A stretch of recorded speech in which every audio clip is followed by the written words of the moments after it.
teach you how, or he can chaperone you above that stage. And you will discover when you go above that stage for the first time in your life, you'll know that what your soul is. I am that I am exists there. I am that I am. You discover for the first time you're made of the same spiritual stuff that God is made of.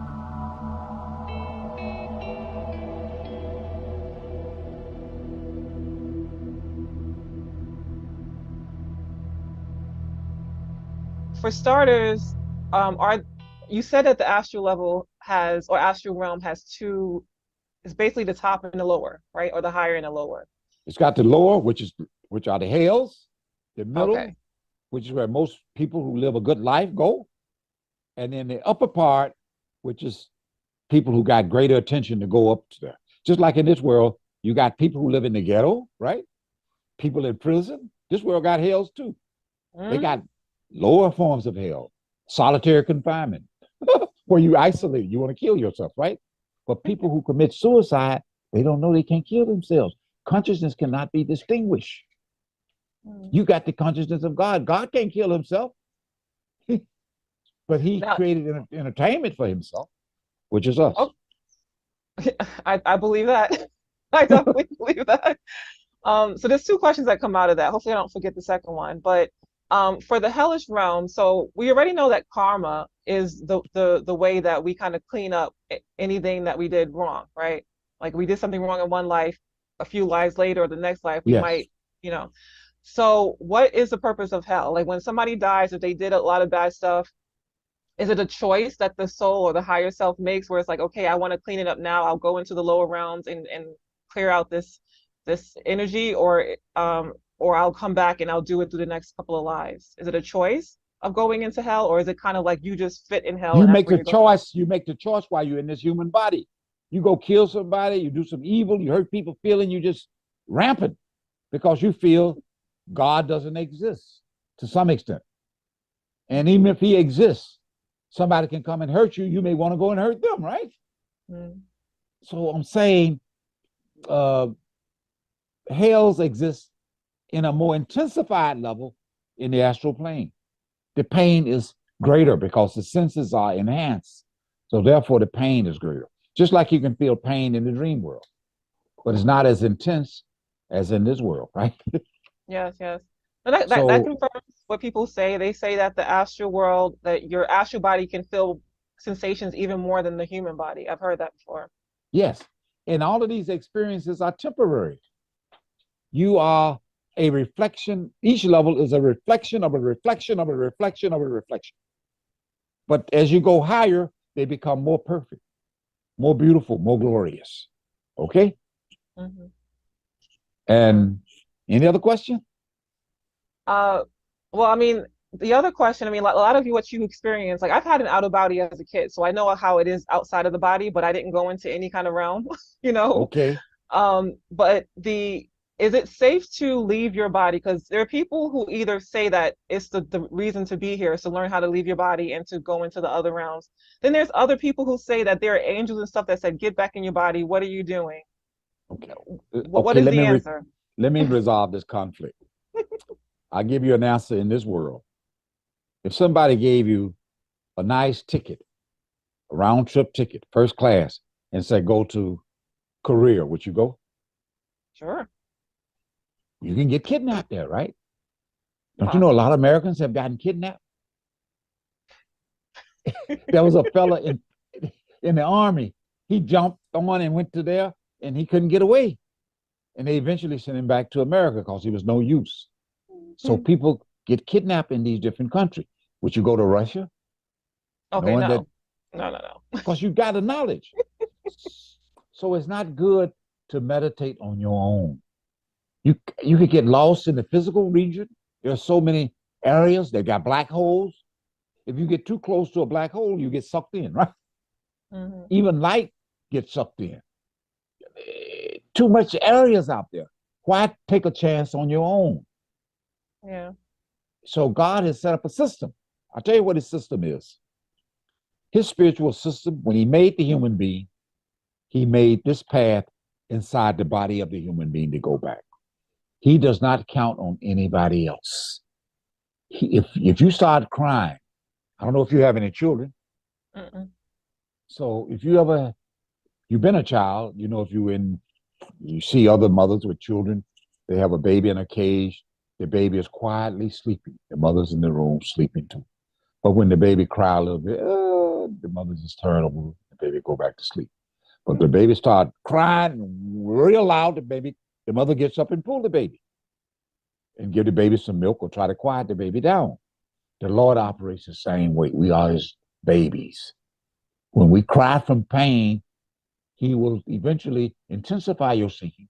And if you cry loud enough, he himself will come in this world. That is his system. He does not rely on anybody else. When you cry loud enough, he will come, teach you how to go back to him. But you'll feel just like Peter. You'll be in the same position. Are you really God? I see you sleeping at night. Who's running the universe? Peter got into those thoughts. He don't know that God can take his attention and put a little bit and run this whole creation and the rest of it to run to different levels. He can be at all levels at the same time. You sometimes can have your attention on music in this world, and somebody can come and talk to you, and you can still hear the music going on in your head. And you can say, yes, what do you mean? And the music is still going on, silent in your head, especially a good song that you like. So that music can go on all the time. Okay? Mm-hmm. Now, And it sounds like, I mean, like I said, I've heard your story in a lot of different places. I totally agree with a lot of what you say. The one thing that I struggle with, because I am very distrusting and because I am very much an independent, beat at my own drum, I do not trust anybody else enough to be, have a sensei or have a mentor. I just don't. Not in respects to the soul, which is to me is like, it's one thing to like buy a house from somebody or to, or a car, but to put my soul, my eternal soul in the hands of another being, to me is terrifying. Just me personally. I'm not I saying that for understand. I everybody. understand. I was terrified too. So I But when ask you you this question. Like you said, God, like we are his babies. I totally believe that. I feel that with all my heart and soul. And if you but cry enough, he will come and he will help you. Is that the purpose of the guardian angels and the uh the guides that people say that they experience to help? these angels and guides, they're jealous of you because they can see into the future. They don't have any free will. They know that free will is the only thing that can seek God and crowd. And when they crowd long enough, God himself will become a human being. And all of your feelings of doubt and trust will be in you. And I was the same way. I didn't want to put my trust in no human being. But when he said it's possible to pray and hear this sound, which can pull you out of the body, because God himself says, I'm the word, right? He is that word, but he's a human being talking crazy talk to you. And when nobody can put a sound in your head if it's not there. So it's easier and more relaxed to see if you can hear something. And when you hear it, you can meet him and you lose your fear. That's the beauty of that system. So he's not asking you to trust him. He said, trust what's inside your body. Can you trust that? Hopefully. But I And if mean, you I mean, can't, I like that you say that because I mean, it actually makes even more sense because, as you said, the angels in let's just say the angels. I don't want to say the guys, but the angels for sure. In almost every religion or the Abrahamic faith, they say that they do not have free will.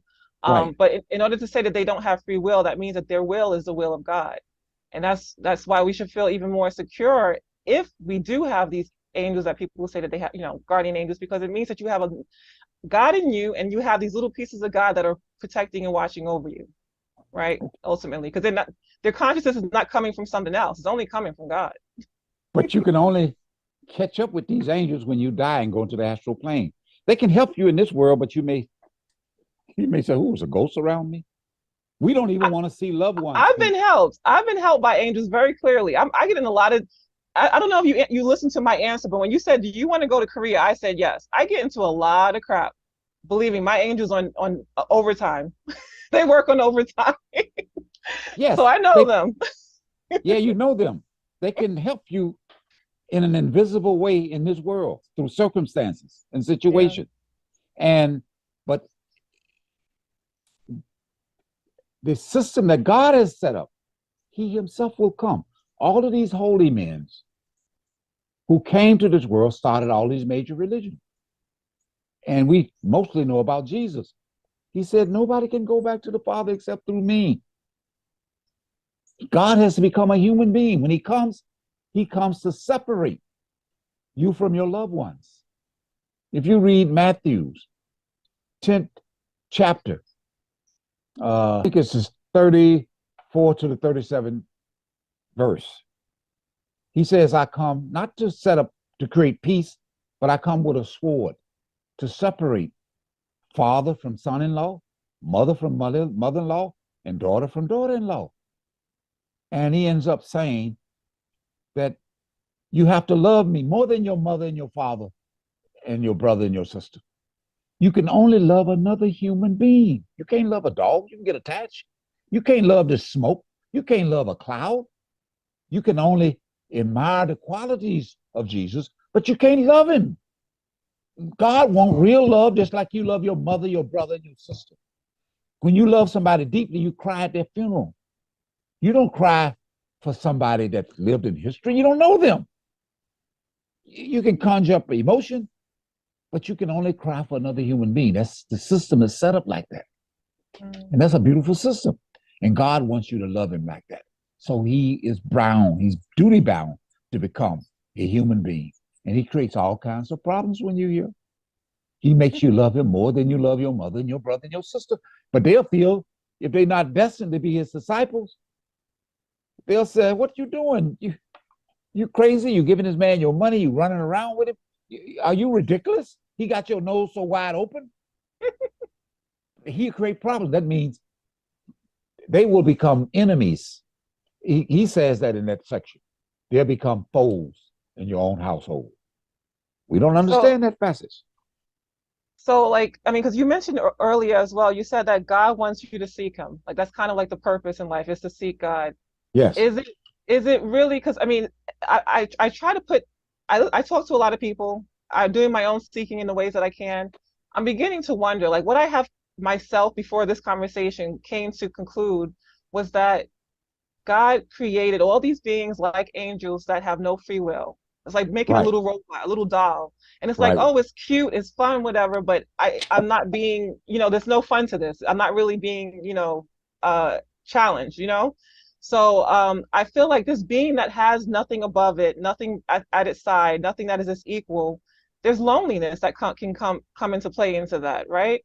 So I feel like, yes, go ahead. I feel like God has created, at the very least, mankind and whatever other beings that are like us that have free will, in order to create a family, in order to have something that starts to create its own personality and starts to understand what it is and what it likes, what it doesn't like, through series of lives and experiences, only so that it can have a family to some extent, have its children, have something that is, so it's not completely alone and creating this fake world where everything does its bidding. But of course, go ahead. You're creating a big problem. Very few people know that God himself has a problem. We don't think he has a problem. God himself is everywhere present, right? All knowledgeable, all powerful, everywhere present. And so he suffers from loneliness, okay? But he able to get rid of his loneliness and spread it to different forms of himself. And he spread everything. Therefore, he can suspend his loneliness by playing with his different creation. Just like when you were a little girl or a boy may get toys and play like when the parents leave him, oh, this is Army, I'm Superman. He get rid of his loneliness by playing with himself. The Lord played with himself, or you can play with a doll and say, oh, it's not real, but you play with it, right? You need some milk, little baby. So if your mother leave you in the house for a little while and you got a doll, the Lord is doing the same thing. That's how he gets rid of his loneliness. So the loneliness is necessary for us to get rid of it by going back to him. And then we can have control over loneliness and depression. You understand? He got control by playing with himself because he cannot create another being. You saying family and everything, that is him creating everything out of himself. Yeah. Do you understand that? Yeah. He's creating everything out of himself. And you are him. And if you experience loneliness, that's to make you seek. Let me get out of here because I'm disappointed. I need to find something real. Okay. Yeah. Any other And questions? yeah. Okay. So that makes sense that God wants us to seek him. Like whereas the angels have to love him and obey and worship because he's telling them to. For us to come to God and seek and say, I love you, like truly I love you, is a big thing because it's from free will, or at least the illusion of free will that we have, right? Okay. Let me quote Deuteronomy 20, I believe it's 20. Let me look at this. 21, chapter 21, 23 verse. It says that not even a leaf on a tree can move without his permission. That's how much control he got. So you know he can control you if he can control the leaf blowing in the wind, right? He knows how far to go and everything. There's another section in Matthew's 10, chapter 7 verse. All of the hairs on your head are numbered. That's how deep he goes. He knows exactly how many hairs you got on your body. They all are numbered. So free will is a wonderful thing. When God came here as Jesus, he let you kill him. That's how much he allowed you to operate the illusion of free will. He doesn't like to interfere with your karma. And there was one person, I forget his name, in the Bible. You may remember. I can't remember all of this. I don't know the Bible. He said to one of them, when he had come back and after being raised up from the dead after 3 days, okay, that person said, let me feel the holes in your body. Because he was full of doubt too. Yeah. Doubt is necessary. Skepticism is necessary.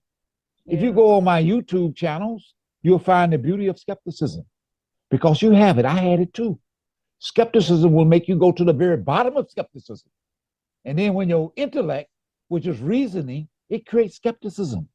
And your reasoning, my teacher told me that reason is good, but you have to satisfy the intellect. Even if your whole life or several lives are spent in satisfying the intellect, it's time gained, not time lost. Because once you get those, then faith help, then you start getting experiences. Okay? Yes. So the one thing that I definitely had to clear up, and it's something that confirms what I've learned from other NDEs. I always tell people that if you're out the body long enough, people tend to start to remember more of who they are as a spirit or a soul, right? And you confirm this by saying that, but I wasn't sure, so you have to clear this up for me. In the astral realm, do you remember how many lives you lived and remember all of that? Or did you say that you have to go into the causal realm to remember everything? Okay. When you get into the astral plane, depending on your concentration of attention, you can go back into several lives, but if you only develop concentration of attention to a certain degree, you can only see so many. And you can also see so far into the future. But in the causal realm, you can see the totality of all of your lives. Okay, depending on how far you've gone into that region. You can see because you're into the totality of time, what we call eternity. We feel that that's what time was created there. You can see what's going to happen to every human being if you go far enough into the causal plane. Time and space of everything that's happening exists there. Okay.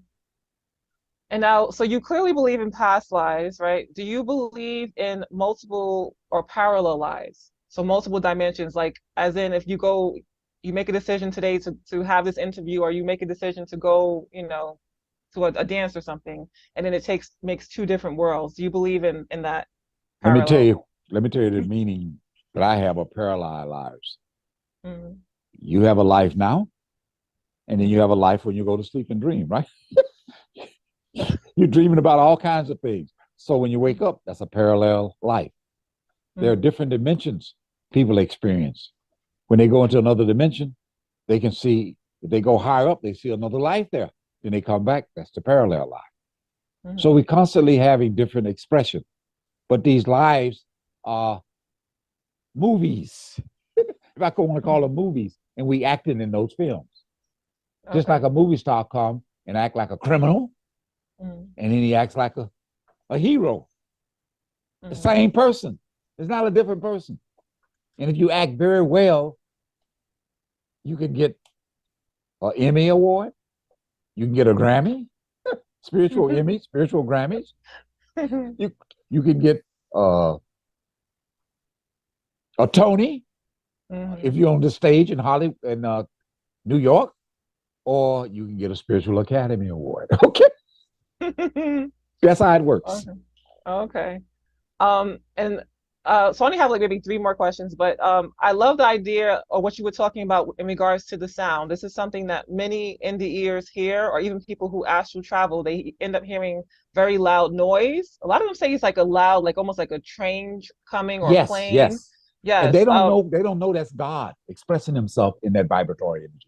If you ask them, they won't know. Oh, they don't. No. So it's No. you're the first one to say that. So very interesting. I want to make a note of that.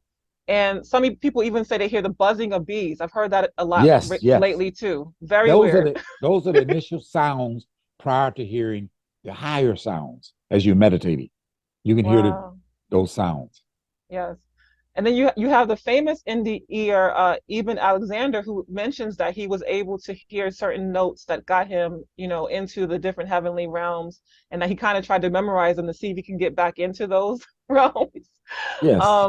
Yes. And I myself have heard the what I call the music of the spheres. I don't know if you consider this the same thing, but I know what I hear.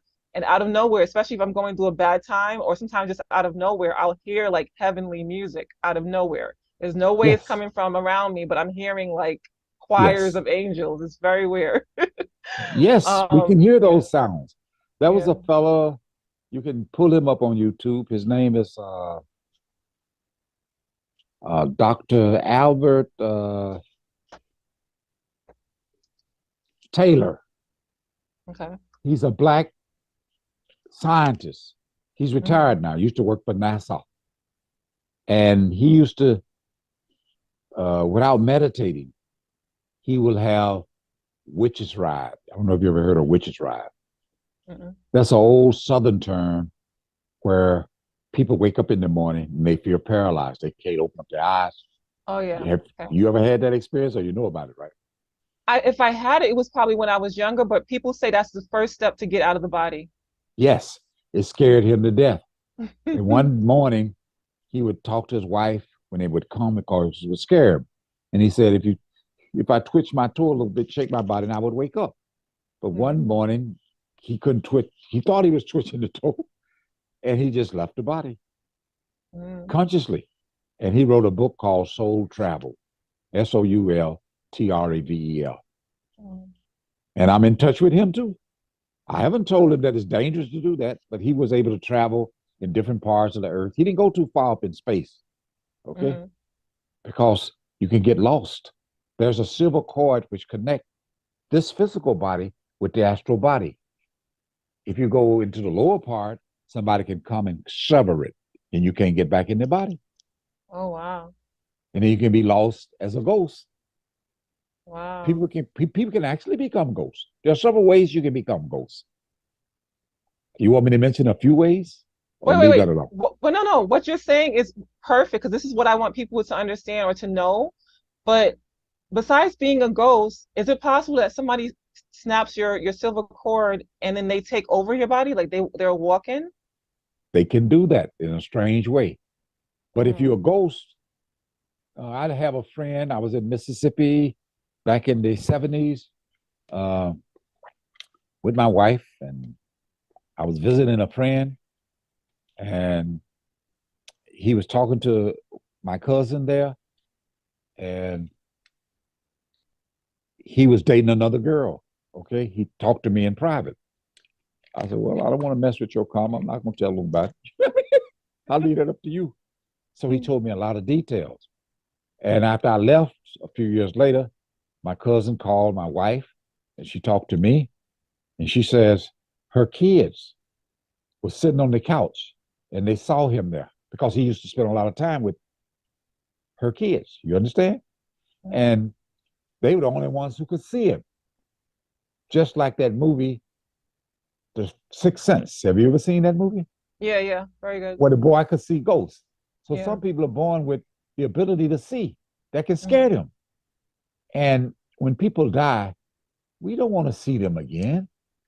That can scare us. I'm saying unless Yeah. we say, hey, that was a lady in India. I'm gonna tell you a nice story. She said to her daughter, and they had cows with horns on. They call them bulls. They would get milk from them. And one day, she left the door open, and the cow went into the bucket and got his head stuck. So he ran into the house, and the mother would say, oh, she thought the demons was coming to get her, the devil. So she said, my daughter's in the other room. Oh my goodness. Don't get me. Oh my God. We can give up people, and we don't want to see ghosts because that's a strange world. We don't know how they behave. The ghosts can be around us because they trying to contact us. Just like in the movie Ghost, where Patrick Swayze met this movie on the train. In the movie, the ghost said, get off my territory, and tried to scare him. And Patrick was persistent. He wanted to know, how can a ghost pick up something? And he learned how to make things move by his concentration of attention. So ghosts can walk and create steps, and they trying to get your attention. But that can scare you. Hey, I get out of this house. I don't want to be in no haunted house, right? Are they ghosts because these are people who went into the astral plane after dying, like their body is gone, Yeah. and they didn't go into the light, or they didn't know what to do? What happened? Yeah, they get trapped there. Some of them, if you get shot, you constantly become ghosts. You don't even know you're dead because you have another body. You can get trapped in a space. You got ghosts that can move from one state to another. Those are mobile ghosts. Then you got ghosts who stay in the house and become haunted. They just stay in that environment. They can stay there for 100 years, 200-300 years. If you read stories about haunted ghosts, or you can be, if you get killed by an accident, you may get the human body quickly. Okay? Yeah. So ghosts. If they go into the light, can they move on? I mean, that's yes, you can move on. Okay. You can move on if you lived a good life. Even if you get shot, you can go into the heavens, but you're going to come back. You can't stay there. That's what people don't understand. As I talk to you, you feel the heaven is the highest level. These are temporary states of consciousness experiencing itself. Consciousness can never go to sleep. It can never be shut down. Even when you get into a coma, you are experiencing something. You may not remember, just like when you wake up from a dream, you don't remember all of the details, but you always are in a state of being conscious of something. Okay? Now here's another question that I thank God you said that. It's reminding me again. Is it possible, right? Is it possible that, I mean, I guess it is possible. Anything's possible with God, but is it possible that there are some souls that no matter how many lives, how many planets, how much time goes by, they don't want anything to do with being right, doing right, or following orders? Is it possible to have a soul death, that God will actually not get rid of the consciousness, not the energy, because energy doesn't die? God does not get rid of the consciousness. He can't. Consciousness is spiritual energy. You learned in high school that you can't even destroy physical energy, right? It can only be transferred from one form to another. That's all God can do, put you in different bodies. You become a dog, you become a bird, he can make you an angel, he can make you a human being depending on your karma. And there are some souls, I don't want to say this, but this will shock some people. Go ahead. When we were with God, most of the souls didn't come here. He created the souls in the fourth region. Male, female principle creates there. There's no such thing as male and female. God is neither male nor female. But he created male and female so he can enjoy the drama. And so the drama takes place between the male and the female when they become human beings, right? And there's a section in the Bible, I forget this section, It says, I believe in the Old Testament, I think it's in Psalm somewhere, or it could be in Proverbs. The Lord has made this creation for his own pleasure, for his own entertainment, to get rid of his loneliness. He enjoying himself. We can do the same thing. We do. Don't you? Everybody's trying to run away from loneliness. Let me go to the movie. Let me find me a nice man so I can have a family. Let me go and travel and see the world. Let me go and read a book. We're looking for entertainment. We have the same conscience as he got. Because if you become still, it's hard to become still. In the Bible, it says in Psalms 46, chapter, 10th verse, be still and know that I'm God. They're talking about the mind. The mind is constantly running off, thinking, do this, do that. Over 60,000 thoughts are based on psychological research, goes through our mind every day in the wakeful state. When we sit in meditation, we're struggling with the mind, trying to make the mind be still. Our body can sit there for 5 minutes, 10 minutes. The mind says, get up, go. You got to do this. You got to go to work. You got to take care of the kids. It won't shut down. The only thing that can shut this mind down is that sound current. And I believe if you read Thessalonians, I think it's the Thessalonians, I think it's either Thessalonians 1, 5 chapter, 17 verse, I believe, or it could be the 37th verse, but it's in one of those verses where it says, you must learn to pray ceaselessly all the time. And we know we can't do that. You hear that in church, you say, shoot, I can't do that. No, you can't. But God has a sound which can go on all the time. The music that you hear, if the thoughts don't come in, it stays there. The music is there. So how to tune yourself in, you need somebody who can tune you in. You like a radio that can come on and off. Therefore, the teacher who knows how to turn you on and off can turn you on and off. But like I said, you got to gamble a little bit. Have you gone to the casino? Yes. So if you go to the casino, you won't gamble all of your money and everything you got on one number. No. That's what you're doing when you're in this body. If you don't see, because you don't know what body you're going to get next time. You could be born an ugly lady, blind, mentally retarded, get paralyzed, find a crazy man that give you 10 kids and leave you. You can be born in a different country. You don't have to be born in America all the time. So I'm saying some things, you're lucky now to be in this young body, and you should seek. And I'll give you some books to look at. God is love. And the love you have in your heart is not wasted. Even if you love a fool that abuses you. I'm giving you some strange knowledge. But use your because you're a good looking woman and you're gonna meet some nice men if you're not already met them. And you're gonna discover they're gonna use rap, I'm crazy about you and all that, and you're gonna surrender. And that's what a lot of these ladies are doing. And they discover that the man is no good. But that love will remain. There's some ladies that love a man to the point where they come home and whoop him, beat him, they still love him. That love is still good because that's God love. No. All my love is for the actual God. So I bypassed all that. But I did have there's another question I had. I hope I don't forget what it was. Concentration, because I'm so glad you mentioned this. This is so key. How can people who are seeking and have been paying attention realize that the power of concentration is everything, so that they'll start to meditate or try to meditate, figure out different ways to get themselves to focus. What is your what is your advice for people who are trying to figure out how to really dive deep and focus so that they can have First of all, have you ever heard of Dr. George Washington Carver?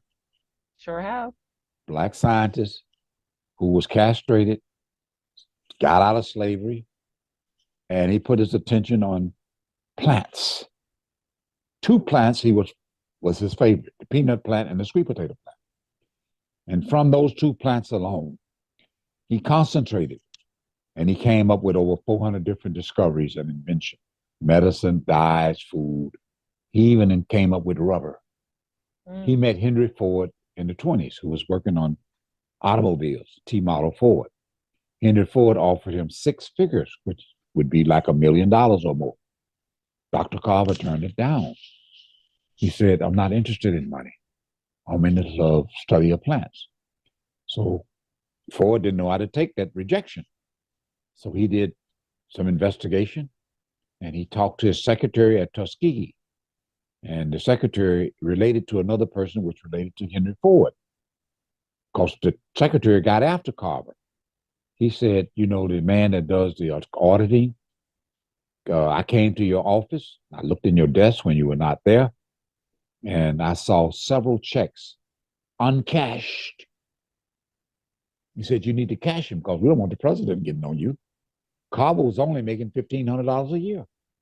The man was crazy about studying plants. He spent most of his hours in that office in the wee hours of the night. We all have the same ability that Carver has for worldly knowledge, worldly discovery. But he could concentrate. He had that natural ability. Now, if you want to develop ability, you normally go to school, right? Mm-hmm. Say if you were born in the 1800s or the 1700s, it was illegal for you to go to school. You would know how to read and write. It was illegal, right? Yeah. But this ability would still be in your head. So you learn by a teacher. Never get that out of your head. You learn everything from a teacher, even how to walk, even how to crawl, even how to read, even how to study, even how to concentrate attention. And you have to find a teacher that you can trust.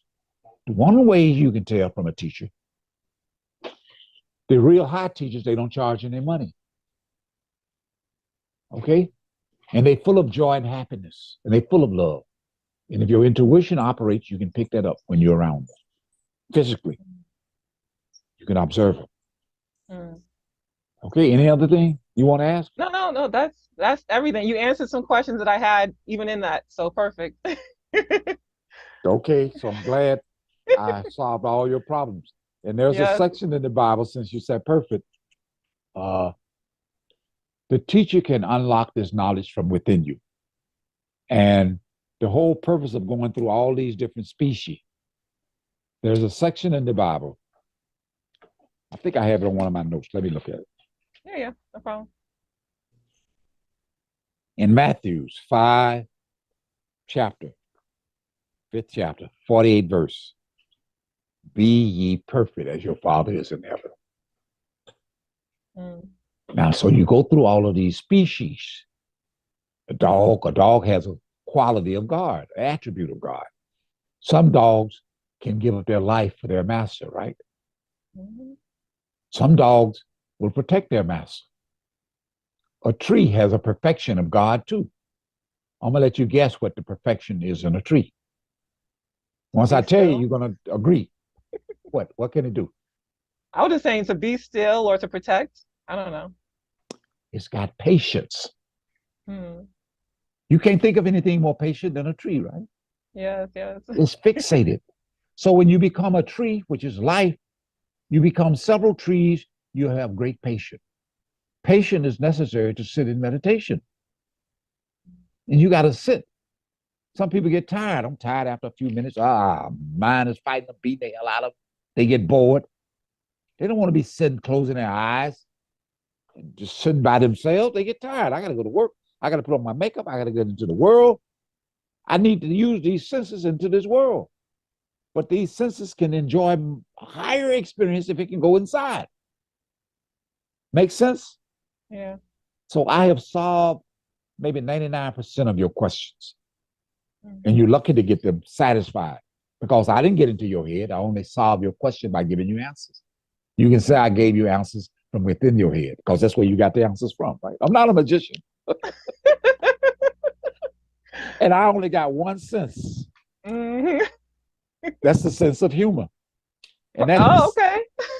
And that's, we have 8 senses. Mm-hmm. The 6th sense is this intuitive sense. Okay? Men can have it too, but women got it more so. That's why women go to church. They in the church because they have more love in their heart.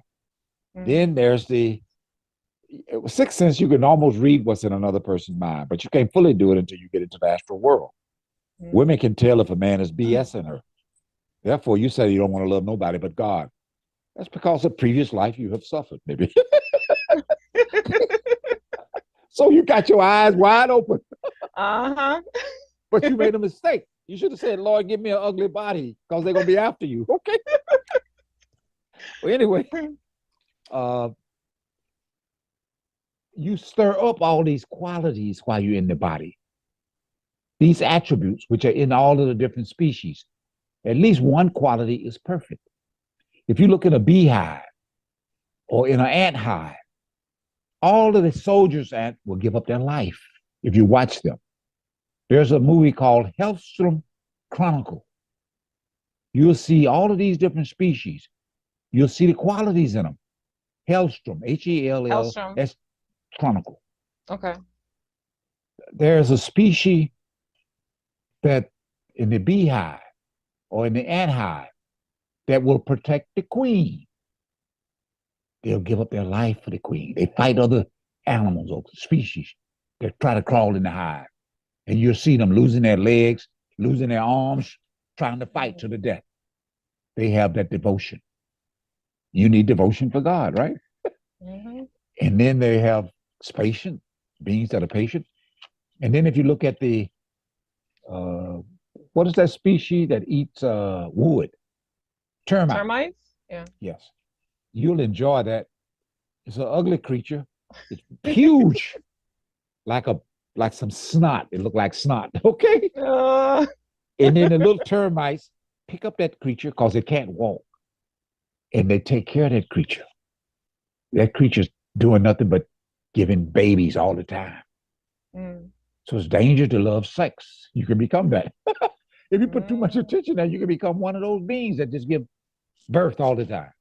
But you'll be a queen then. So these beings, that's all they do. And so they're perfection that God has created. So when you're in the human body, if you've gone through all these species so many times, then your job is to meditate and stir up all of these different qualities through listening to the sound. And just like milk, ordinary milk, stirred up enough will become cream, right? So you can rise up and become cream of the universe. And God made you his darling in the universe. Darling, Jesus, God, whatever you want to call him, is crazy about the human being. All the other species and beings are jealous of human because God said they made in his image in terms of the way they exercise will. Okay?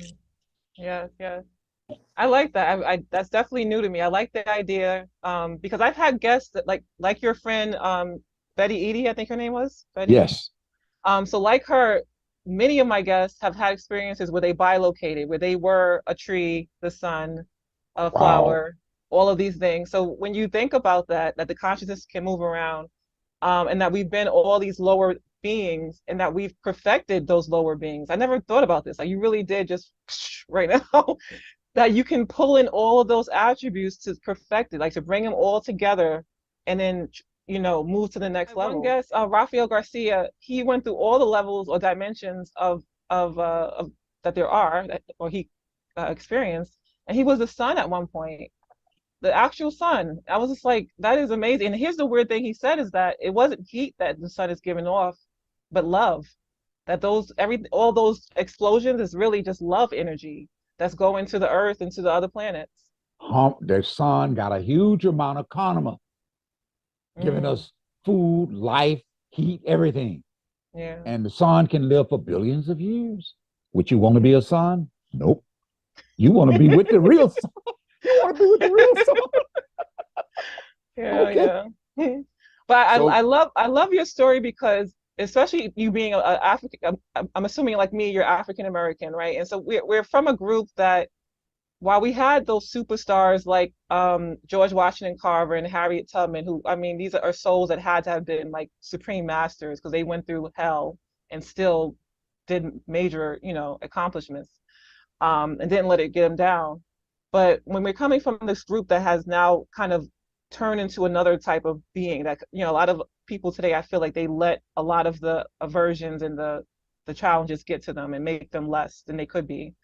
And that they're not really seeking. They're taking, this hand-fed religions and not seeking true reality. It's changing, but just saying, like, from my experience, that's what I've kind of lived around. People who are just taking what is given to them, Mm-hmm. eating that knowledge instead of seeking the knowledge. And what I always tell people, and you mentioned it yourself as well, is that I don't think that God, our God, would have a problem with any of his beings seeking information. The only people who don't want you to know something are people who are trying to hide something from you. You know what I mean? Like, That's true. if you're loving and giving and all these positive attributes, you want your children to grow and to ask questions so you can teach them. You Right. know? You're Yeah. right. So, Now, let but me say something to you. Since you are a great seeker, when you going to become a vegetarian? I You I want am a already? vegetarian during that last I'm happy to hear that. but listen, let me tell you how it happened though. I didn't want to Okay. be. I went screaming and kicking. Um, Okay. during that last awakening I had about 4 years ago, in addition to hearing the words NDE, I couldn't eat meat. Every time I would eat meat, I would get sick, like completely sick. I couldn't hold it down. And, I'm and happy to hear that. and I'm from a family. My father said, "You better eat everything on that plate. You don't throw away meat. You don't throw, So when I started having these issues, I had a whole freezer full of meat that I had to just throw away because I could not eat it. I couldn't. Does your father still eat it? No, no, he passed. My father passed. My family, they still eat meat for sure. Okay. Most of This is them. what you should do. When you email me, or you can take them to Burger King and buy them a hamburger. They won't be able to tell the difference. Or you can email me, and there's a company in Illinois. And what state you in? I'm in New York. New York. Hmm. And you can order fish, hot dogs, chicken with wings on them. It has a Hmm. skin made from plants. Everything is plant based, including the eggs. And you can trick your family. Don't tell them that it's plant based because when they eat it, they'll say, "Give me some more fish." Then you Uh-huh. can tell them after the fact because if you tell them before that, they'll say, "I don't want to eat no lettuce and I need me some meat." They like addicts, Yeah, yeah, an addiction. The Lord help you by making you get sick. So you've been yeah, seeking, and that seeking is like a ticket He gave you, like a police giving you a ticket. And you said, "Let me give up this stuff." That's how He operates through circumstances. Okay. yes, yes. I was definitely forced, and I mean, and it's crazy. Like, for people, because you clearly have had experiences like this, but for people who have not, you're right. Once you start seeking God, it's like seeking you shall find. God will start giving you everything that you ask for. It really will. Um, Everything started happening where I think for almost months I started to fast. My body would actually fast. I did not want to eat until sundown for the beginning of the year, around this time of the summer solstice or whatever. I don't know. But it was clearly that I was being, not to say pushed or forced, but it felt like that. But I was being guided by Right. for a while. I don't know where it went because it kind of stopped after a while, but for a while it was where I was waking up in the middle of the night with ideas and stuff. I was fasting without wanting to fast, and I definitely couldn't even think about eating meat. Like, just the whole thought made me feel just sick. And then I started becoming more sensitive. I'm from the Bronx originally, so I just have to tell you that I grew up. In order to survive, I had to fight. I could not be a pacifist and survive where I grew up. Okay, so I had a vision. I had a vision at one point where I literally saw myself coming at me. I thought it was a person breaking into my house, and it was me. It was me coming at me with half my face in shadow, trying to attack me. And I realized that it was telling me that while I'm not going out and trying to hurt anybody just out of nowhere, that I can also not respond in that way. That when you fight fire with fire, you are fire. Like you live by the sword, you die by the sword. So it's something I still, when I talk to other people who have the same question, it's just like, and I asked one of my last guests, and maybe you can answer this question, because it's like, yes, that's the answer. That's what Jesus taught, and love and give and all that kind of stuff. But does that turn into martyrdom? Does giving love in the face of violence turn into being crucified? Not necessarily. It depends on the people that you're around. And a lot of people have been martyrs. There was a one great poet I'm trying to think of his poem. His name was uh, Bryant. He lived in the last century. I mean, in 1800s. Truth forever upon the scaffold, wrong forever upon the throne. That scaffold sways the future, and behind the dim unknown standeth God within the shadow, keeping watch above his own. I love Yes, poetry, okay? yes, yes, yes, yes. Okay, You got to have so, that faith in God. You have to have that faith that this is not real, that God is watching you every second, every millisecond. And if it's not for you to go, they can come at you with a million guns and machetes and God knows what else, and they still won't touch you. well, you got a good awareness. So have some children and teach them. Don't just hold on to your own selfishness, okay? I don't think I can. Like this is off the record, but I don't think I can have children. I have a weird blood type. I can't. Blood type. Well, go and Yeah, adopt some. I might. Yes, that I might do. Yeah, yeah. Yes, Share that. yes, You will yes, make a wonderful mother. yes. Thank But you. pray to God before you adopt them that they don't end up wanting to hurt you. Like you never Yeah, I was about to say, yeah, I've seen those happen too. So that's why Yes. I'm not worried about any of that. I let God, like you said, we're kind of the little toys and the Barbies of God. You know, God, wherever He ever wants me to be, I'm there, whether I want to be there or not. So it is what it is. Well, I didn't know I would talk this long. So if you Yeah, I'm want me to sorry. come Yes, back, yes. No, no, that's perfect. It's perfect. We did a great job. I asked all the questions that I wanted, and you are amazing. I thank you so much, Professor Brinson. Thank you.